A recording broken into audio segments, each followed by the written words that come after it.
Got asked for a video on Buddhism 101, despite the fact that I've only read a couple of books about it, and I read it ages ago. But I will say, cool. And I will give you a crash course, despite not being qualified to do this. But at the same time, is the Dalai Lama qualified to give one on Buddhism? Isn't his answer to everything always, I don't know? Okay, that was $50 a ticket.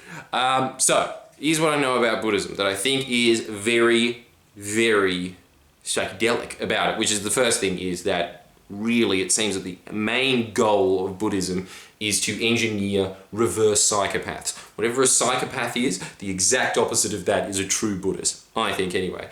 And the way that I've come to that conclusion is that I have met some Buddhists in my life, and they were pretty cool. Not those Hare Krishna cunts, fuck off. Do you want this book for free, but a donation's good? It's not free now, is it? Is it?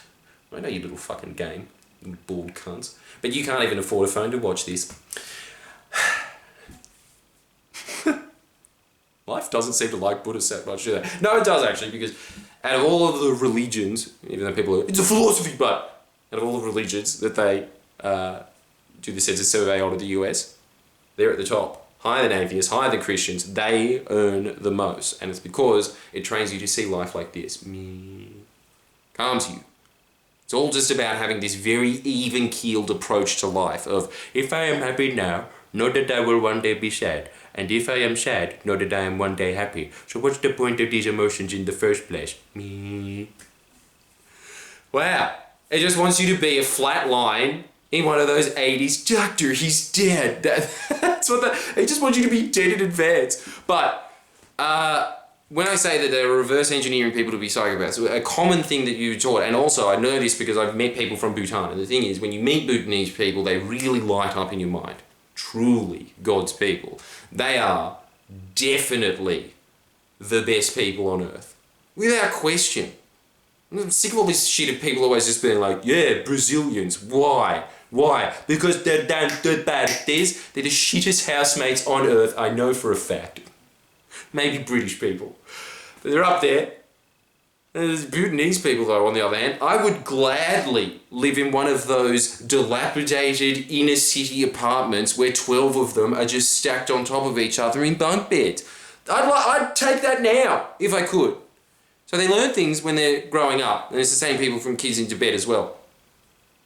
They will put an aphid or a lady beetle on your finger and go, notice how it is uncomfortable there. Notice that it has its own direction in life. Don't kill it. So they're making you feel empathetic for an insect, and then they work their way up, which is why when the Chinese went into Tibet, they demanded that kids come to school and kill a rat or a mouse or a cat. They're trying to reverse engineer them out of not being psychopaths. But the main point, I think, of Buddhism, and, you know, there's all these other phrases that I can't even remember now because it's so long ago, but the main thing is just basically like trying to get you to or at least understand, but declutter yourself of suffering. Because the main point that they're always talking about is that, you know, you smack your hand, that little tingly feeling afterwards is pain, but it lingers on in the mind. It will linger on more in some people's minds than it doesn't. Classic example, kids, when they do it, but they made the tiniest fall. When you fall at what? 20 times the height?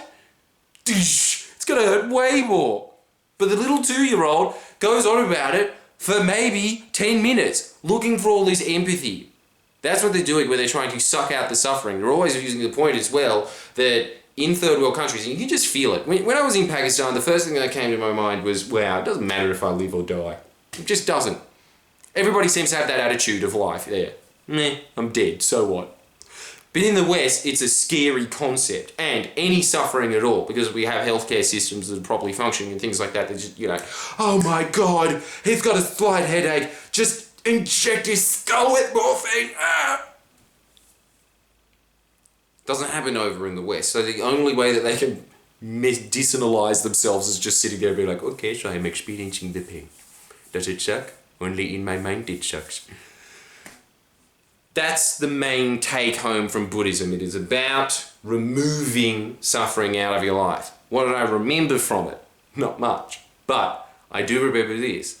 Observation. And that's the main point of meditation as well, is just getting very, very, very present.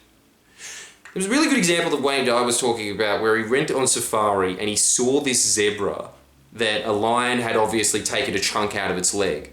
But it didn't seem to care. It was just eating normally, like all the other zebras were, because that was the only moment it had. It didn't know how to heal its leg, so it just got on with the job. It's about observation. In fact, you can do it right now. If you ever have a slight pain in your head, try and do this instead of taking a Panadol. Just sit there with the pain and notice what it feels like. Does it have like a purple vibe to it or orange vibe? Ooh, that's a different color to purple, isn't it? And then you just see how deep it is, how far or across it's expanding across your head. You just try and visualize where the pain is, and you just imagine it leaving your head. So really, Buddhism is kind of just a mind fuck. It's just training you to see the world, I guess. No, in a way, I was actually trying to get you to see the world more as it is. That just in every moment there are things to appreciate, things to be scared about, things to be happy about, everything. You could focus on any of those things at one moment. I think that's the main focus of Buddhism, though, is to just try and expand how much you can see at once. And that is what happens, because when you go to these Buddhist monks that have been training in formerly Tibet, I'm guessing just northern India now, for their entire lives, they can pick up if somebody's lying or not better than people that have been trained by Scotland Yard or the FBI. They're better at it.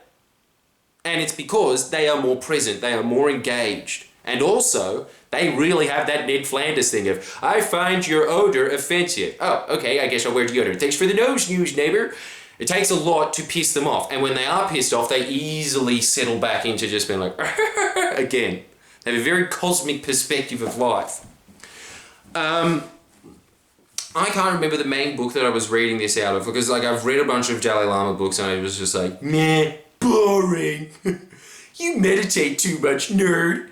But I remember that one guy was writing about it. It was Daniel Goleman, but I can't remember the name of it. But his most famous book is Emotional Intelligence. But there was another book that he wrote mostly about the Dalai Lama and how his brain is different from other people's. And the other thing that they found out of the brain scans is that people that are Buddhist monks are easily the most happy people on earth. They are content.